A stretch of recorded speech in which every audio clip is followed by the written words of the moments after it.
हे दोस्तों, एक टाइम था जब मुझे मैजिशियन बनने का शौक था क्योंकि मैजिक दिखने में बहुत ही कूल लगता था और उसे देखने के बाद लोगों के रिएक्शंस भी बहुत ऑसम रहते थे। सो मैंने मैजिक ट्रिक सीखना स्टार्ट किया। मैं यूट्यूब पे ट्यूटोरियल्स देख देख के मैजिक ट्रिक सीखने लग गया। फिर कुछ टाइम बाद मेरी कॉलेज में एक फेस्ट हुआ जिसमें डांस कॉम्पिटिशन भी था। उस कॉम्पिटिशन में डांसर्स को डांस करते देख के मुझे फिर डांस सीखने का भी शौक हुआ। सो मैंने फिर डांस सीखना भी स्टार्ट कर दिया। अब थोड़े टाइम बाद मैंने एक आदमी को बीट बॉक्सिंग करते हुए सुना। वो मुझे बहुत ही इंप्रेसिव लगा। सो मैंने डिसाइड किया कि मैं बीट बॉक्सिंग तो सीखूंगा ही। सो मैंने वो भी सीखना स्टार्ट कर दिया। कुछ इसी तरह मैंने और भी चीज़ें थोड़ी थोड़ी सीखी और सब कुछ थोड़ा थोड़ा करने लग गया। और एट द एंड इसका रिजल्ट ये हुआ कि मैं हर चीज़ में बहुत ही एवरेज या उससे भी कम रह गया। मैं सब कुछ करने के चक्कर में कोई एक चीज़ में भी बहुत अच्छा नहीं बन पाया। द वन थिंग बुक पढ़ने के बाद मुझे रियलाइज हुआ कि मैं चीज़ें कितनी गलत तरीके से कर रहा था और ज़्यादातर लोग भी मेरी तरह यही गलती करते हैं। हम किसी एक चीज पर अपना पूरा फोकस, पूरी कंसंट्रेशन, पूरी मेहनत नहीं लगाते, बल्कि हमेशा एक से ज्यादा चीजें एक साथ करने की कोशिश करते हैं। ये one of the main reasons है जिसकी वजह से हम कभी एक्स्ट्राऑर्डिनरी नहीं बन पाते किसी भी चीज में। अगर आप थोड़ा गौर करो तो आपको पता चलेगा कि मोस्टली सारे सक्सेसफुल लोग सक्सेसफुल बने क्योंकि उन्होंने बस वो एक चीज पे फोकस किया और उसी पे पूरी मेहनत से काम करते रहे जब तक उस एक चीज ने उन्हें सक्सेसफुल नहीं बना दिया। एग्जाम्पल, सचिन तेंदुलकर के लिए वो एक चीज क्रिकेट थी, वॉरेन बफेट के लिए वो एक चीज इन्वेस्टिंग थी, मोहम्मद अली के लिए वो एक चीज बॉक्सिंग थी और रोनाल्डो के लिए वो एक चीज फुटबॉल थी। आज हम वॉरेन बफेट को as the most successful investor in the world जानते हैं क्योंकि उन्होंने इन्वेस्टिंग करने और सीखने के साथ साथ एक अच्छा एक्टर, एक रोनाल्डो जैसा फुटबॉल प्लेयर और मोहम्मद अली जैसा बॉक्सर सब एक साथ बनने का नहीं सोचा, बल्कि बस इन्वेस्टिंग पे ध्यान दिया और अपना पूरा फोकस उस पर ही रखा, जिसने उन्हें one of the richest man बना दिया। इसी तरह अगर आपको भी एक्स्ट्रा ऑर्डिनरी रिजल्ट्स चाहिए तो आप भी कोई एक चीज पे फोकस करो, ना कि 10 चीज पे। ज्यादातर लोग का फोकस बहुत ब्रॉड होता है, मतलब वो एक चीज से दूसरी चीज पे जाते रहते हैं या फिर बहुत सी चीजों पे एक साथ फोकस करने की कोशिश करते हैं, जिससे उनका फोकस पूरा डिवाइड हो जाता है और रिजल्ट्स नहीं मिलते। आपको इफेक्टिव रिजल्ट्स मिलने के लिए अपना फोकस जितना हो सके उतना नैरो रखना चाहिए। एग्जाम्पल, अगर सनलाइट नॉर्मली ब्रॉड फोकस के साथ पेपर पर आती है तो कुछ नहीं होता, पर अगर आप एक मैग्नीफाइंग ग्लास से सनलाइट को एक ही पॉइंट पे फोकस करो तो वो पेज को जला देती है। फोकस नैरो रखने से मतलब ये भी है कि आप उन चीजों से अपना फोकस हटा दो जो लेस इंपॉर्टेंट है और बस उस पर ध्यान दो जो सबसे ज्यादा इंपॉर्टेंट है। याद रखें, अगर आप 2 खरगोश को एक साथ पकड़ने की कोशिश करोगे तो किसी एक को भी नहीं पकड़ पाओगे। मल्टीटास्किंग इज अ लाई। इंसान मल्टीटास्क कर सकता है, ये एक झूठ है। मल्टीटास्किंग वर्ड आया है कंप्यूटर से जो एक काम से दूसरे काम में इतना जल्दी स्विच करते हैं कि हमें लगता है वो 2 काम एक साथ कर रहे हैं, पर एक्चुअल में वो भी मल्टीटास्किंग नहीं कर रहे। आप भी कोई 2 काम साथ में इफेक्टिवली नहीं कर सकते।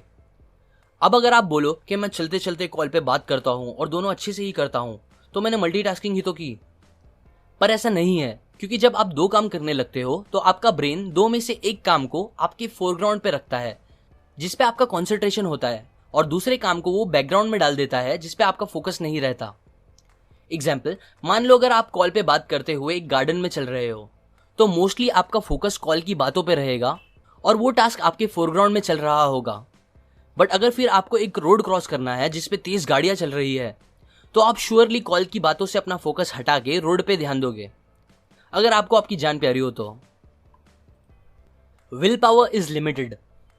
विल पावर को लेके गैरी केलर का एक फेमस कॉन्सेप्ट है जो ये बताता है कि हमारी विल पावर एक बैटरी जैसी होती है जो सुबह पूरी फुल होती है पर काम करते करते रात होने तक वो पूरी खत्म हो जाती है।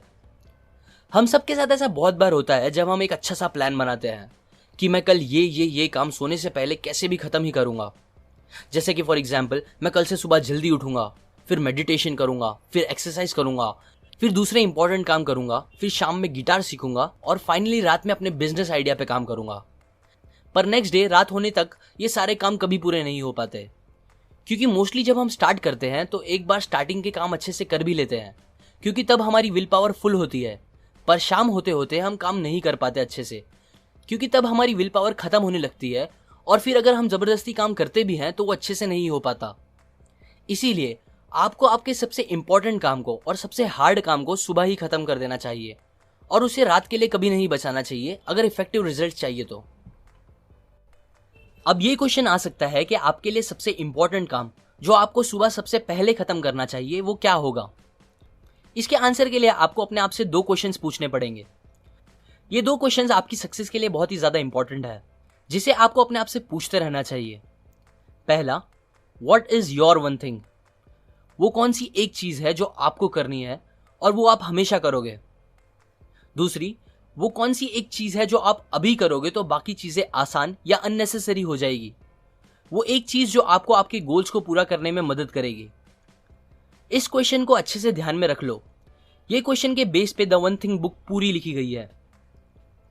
केलर हमें बड़े गोल्स को पूरा करने के बारे में सोचने से मना करते हैं। अब वो ये नहीं बोल रहे हैं कि आप बड़ा मत सोचो, पर उससे बेटर आप अपने छोटे गोल्स के बारे में ज्यादा सोचो और उसे पूरा करो। बहुत से लोग अपने साल के गोल्स, मंथ गोल, वीक गोल या डे गोल पे फोकस करते हैं, जबकि उनके लिए बेस्ट ये है कि वो अपने नाउ गोल पे ज्यादा फोकस करें कि अभी आपको क्या करना चाहिए जो आपको आपके डे गोल को पूरा करने में मदद करेगा। आप अभी क्या कर सकते हो जो आपको आपके वीक या मंथ गोल को पूरा करने में आसानी देगा। अभी क्या कर सकते हो जो आपको आपके ईयर गोल को पूरा करने में हेल्प करेगा, और बस उसे कैसे भी पूरा करो। ऑथर कहते हैं कि आपके जो गोल्स है वो डोमिनो जैसे हैं। अब अगर आपको पता होगा एक डोमिनो अपने से 50% बड़े डोमिनो को गिरा सकता है। सो अगर आप एक 2 इंच का डोमिनो लोगे और उसके सीक्वेंस में उससे 50% बड़ा डोमिनो लगाओगे और उसके बाद उससे 50% बड़ा, और ऐसा करते रहोगे तो जो 23rd डोमिनो होगा वो एफिल टावर जितना बड़ा होगा, और जो 57th डोमिनो होगा वो इतना बड़ा होगा कि वो मून से अर्थ तक के डिस्टेंस को कवर कर लेगा। सो थियोरेटिकली अगर आप ऐसे डोमिनो अरेंज कर सकते हो तो फिर आप बस एक 2 इंच के डोमिनो को गिरा के इतना बड़ा डोमिनो गिरा सकते हो जो अर्थ से मून तक के डिस्टेंस को कवर कर सकता है। मान लो अब ये जो आखिरी डोमिनो है वो आपके लाइफ का सबसे बड़ा गोल है। अब अगर आप उसको डायरेक्टली गिराने की कोशिश करोगे तो वो नहीं गिरेगा। सो इसीलिए आपको सारे डोमिनोज यानी आपके जो गोल्स है वीकली, मंथली, ईयरली, उसे ऐसे सेट करना चाहिए कि जब आप अपने नाउ गोल्स को पूरा करते रहो तो वो एक डोमिनो इफेक्ट क्रिएट करे और आपके सारे गोल्स को एक के बाद एक पूरा करते रहे, और फाइनली वो आपके सबसे बड़े गोल को भी पूरा कर दे। सक्सेस सीक्वेंशियल होती है, ना कि साइमल्टेनियस। मतलब सक्सेस आपको स्टेप्स में मिलेगी एक के बाद एक, ना कि एक साथ एक ही बार में। सो अगर आपको अरबपति बनना है तो पहले करोड़पति बनने के गोल को पूरा करो, और उससे पहले लखपति बनने के बारे में सोचो और उस गोल को पूरा करो। और यही सबसे सही तरीका है लॉन्ग लास्टिंग सक्सेस पाने का। हमें ये गोल्स पूरा करने के लिए अपने दिन के एटलीस्ट 4 घंटे उस एक चीज को देना चाहिए। सो मान लो अगर आपके लिए वो वन थिंग चेस खेलना है तो आप अपने दिन के 4 घंटे उसके लिए साइड रखो। और ये जरूरी नहीं है कि आप पूरे 4 घंटे बस उसे प्रैक्टिस करते रहो, बल्कि आपका उससे रिलेटेड इंफॉर्मेशन निकालना और दूसरों से डिस्कशन करना या सीखना या और कुछ भी उससे रिलेटेड काम करना भी काउंट होगा। ये कंसेप्ट्स मैंने आपको द वन थिंग बुक से बताई है, जिसके ऑथर है गैरी केलर।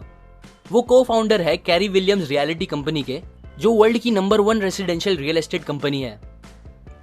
लाइक करें अगर आपको ये कंसेप्ट्स काम के लगे, अपने व्यूज कमेंट करें, शेयर करें इस नॉलेज को अपने फैमिली और फ्रेंड्स के साथ, और सब्सक्राइब करें।